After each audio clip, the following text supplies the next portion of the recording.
Assalamualaikum warahmatullahi wabarakatuh. Salam sejahtera untuk kita semua. Perkenalkan, nama saya David Gunawan, SUT MAP, nomor daftar hadir 04. Jabatan saya sebagai Kepala Seksi Administrasi Layanan Perizinan dan Non-Perizinan 1 di instansi Dinas Penanaman Modal dan Pelayanan Terpadu Satu Pintu Provinsi Kalimantan Utara. Dalam kesempatan ini saya akan menyampaikan pelayanan perizinan usaha terintegrasi secara elektronik PSS online single submission di Kalimantan Utara dalam rangkaian kegiatan pelatihan kepemimpinan pengawas angkatan keempat di lingkungan pemerintah Provinsi Kalimantan Utara tahun 2020 yang diasuh oleh Widya Suara, Dr. Anda Hajah, Mardiana Arsyad MA sebagai dengan materi teknik komunikasi publik. Adapun dasar hukum dari pelayanan perizinan berusaha terintegrasi secara elektronik proses Kalimantan Utara ini adalah 1. Undang-Undang Nomor 25 Tahun 2009 tentang Pelayanan Publik. 2. Peraturan Pemerintah Republik Indonesia Nomor 24 Tahun 2008 tentang Pelayanan Perizinan Berusaha Terintegrasi secara elektronik atau online single submission. 3. Peraturan Presiden Republik Indonesia Nomor 97 Tahun 2014 tentang penyelenggaraan pelayanan terpadu satu pintu. 4. Peraturan Presiden Republik Indonesia Nomor 91 Tahun 2017 tentang percepatan pelaksanaan usaha. 5.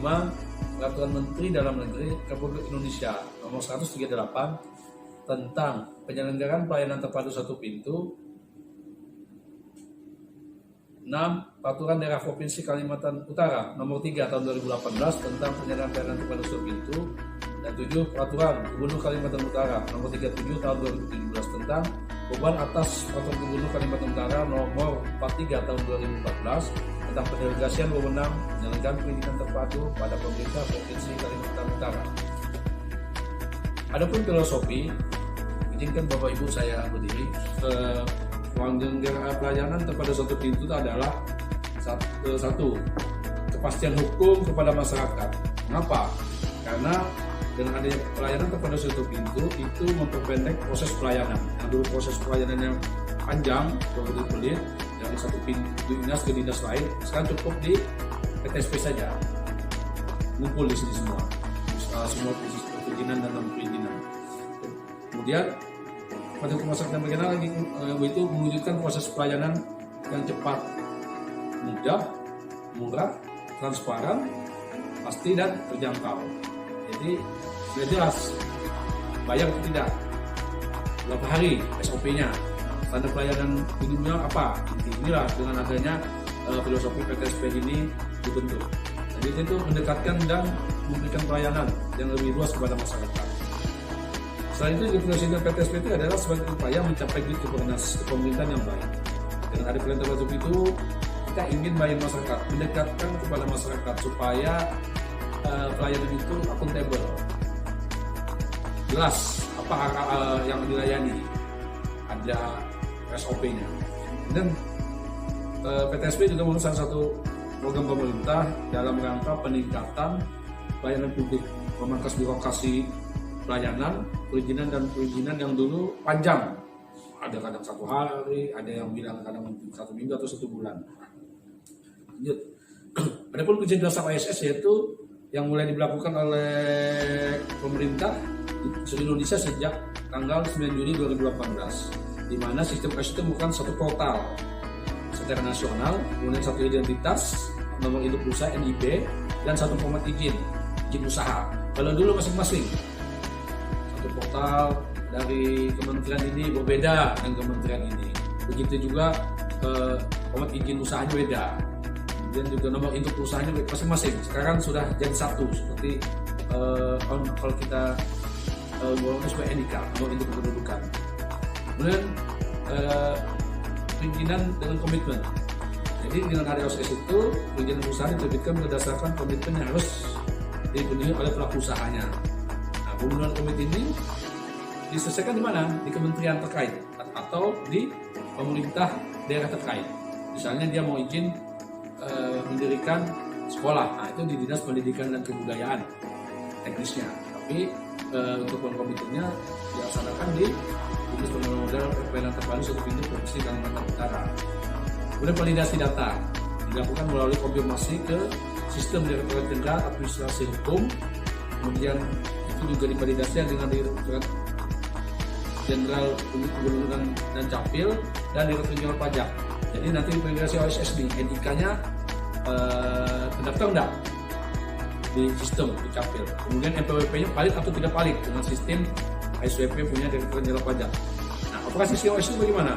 Operasi itu didukung oleh terintegrasi oleh sistem administrasi hukum, Kementerian Hukum dan HAM, Direktorat Jenderal Kependudukan dan Catatan Sipil, kemudian Direktorat Jenderal Pajak, Direktorat Bea Cukai, dan semua kementerian. Jadi yang dulu semua kementerian itu memiliki sistem masing-masing, sekarang sudah terintegrasi menjadi satu, namanya OSS. Dan di daerah semua sistemnya nanti akan juga terintegrasi ke pusat.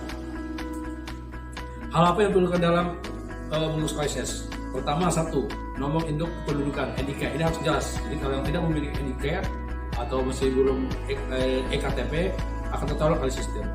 Kedua, pengurus atau direktur perusahaannya jelas siapa pengurusnya, siapa direktur perusahaannya. Tidak boleh berangkap. Jadi pengurus juga dia jadi direktur merangkap jadi wakil direktur. Kemudian NPWP. Nah, yang tidak punya NPWP bagaimana? Harus urus dulu. Sudah punya NPWP, lalu bisa diproses oleh sistem OSS. Kemudian yang keempat apa? KBLI, Kode Baku Lapangan Usaha Indonesia. Nah, dulu KBLI-nya 5 digit, sekarang 7 digit.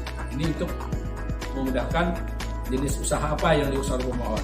Kemudian maksud dan tujuan usaha. Ini biasanya ada di akta pendirian yayasan atau usaha. Kemudian untuk masuk ke data satu, apa yang harus diperhatikan? Pertama, satu, nama dalam KTP tidak boleh beda dengan nama yang sudah terdaftar di Dukcapil. Nama yang diinput harus sama dengan NIK dan KTP yang dipakai dalam KTP elektronik. Jadi bukan KTP model lama. Yang kedua, nama direktur yang diinput itu harus sesuai dengan yang telah terdaftar di awal online, yang tidak boleh berbeda. Yang ketiga, untuk perusahaan terbatas PT, data NPWP yang diinput adalah NPWP yang telah berbadan hukum. 2 digit 15, bukan lagi 12 digit. Ya. Yang kelima, maksud dan tujuan di OSS harus sesuai dengan maksud dan tujuan yang tercantum dalam akta. Jadi harus sama. Kalau dulu kan aktanya mau mendirikan usaha perikanan, tapi di KBRI mau mendirikan usaha di bidang kehutanan. Nah, ini bingung. Nanti sistem tidak akan membaca. Beberapa kesalahan yang tersebut terjadi dalam menyebabkan proses input data terhenti. Satu, NIK tidak terdaftar sehingga tidak dapat diregister ulang. Nah, kedua, data online tidak bisa tersambung dengan OSS karena NIK-nya sudah terdaftar di online.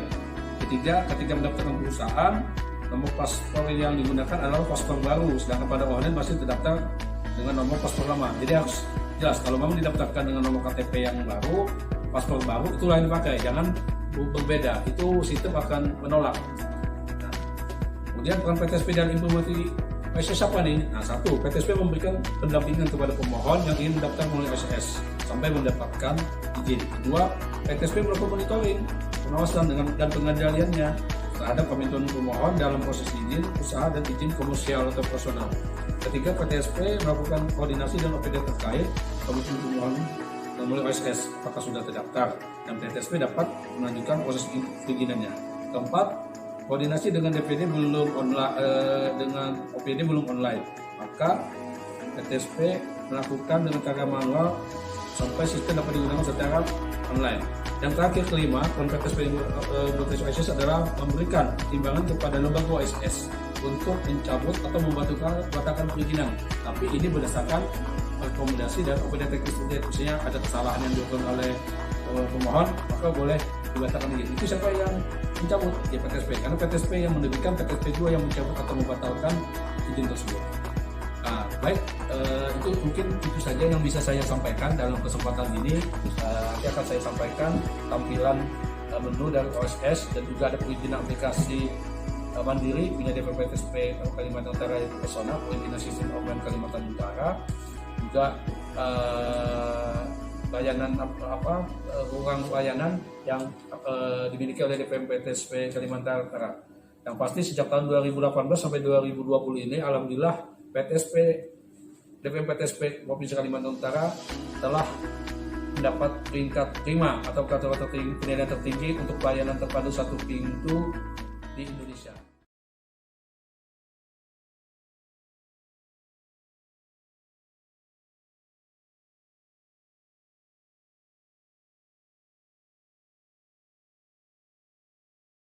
Saja bisa saya sampaikan. Saya mohon maaf apabila ada kekurangan. Semoga apa yang saya sampaikan ini bermanfaat bagi kita semua. Saya akhiri, billahi taufiq wal hidayah. Assalamualaikum warahmatullahi wabarakatuh.